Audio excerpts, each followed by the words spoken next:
Hey there, I'm making this video today. My name is Shnon, and you had posted a question on what exactly did Satan do? Give one example. So I'm not going to give one example, I'm going to give multiple examples. First of all, we need to understand the word Satan. Satan literally means adversary. So there are many Satans in Scripture. So if you look into the Gospels and into church history, you're going to see multiple different types of Satans, and you're also going to see people who are influenced by Satan.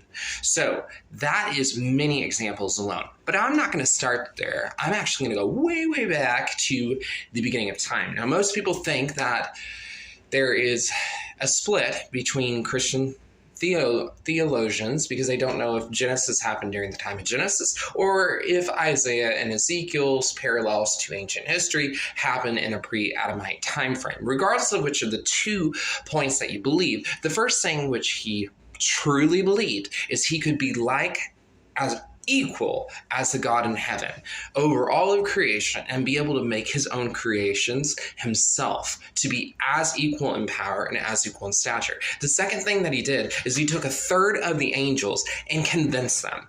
He was also part of a cherub order, which means that he most likely convinced the immediate angels that he was around.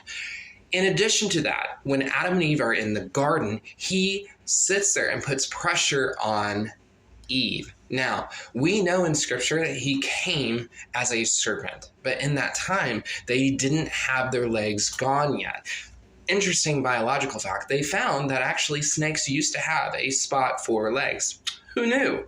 So then you have multiple examples of the great adversary listed again and again and again in Scripture, resisting the mystics that try to bring truth and revelation and freedom in the lives of other people. Then you also see Christ himself actually speaking against the adversary, also stating that he saw in that day that he fell like lightning. So there's a couple different ways. Additionally, he's the father of lies. So he sends out lies to destroy people and to condemn people and to do a whole lot of things.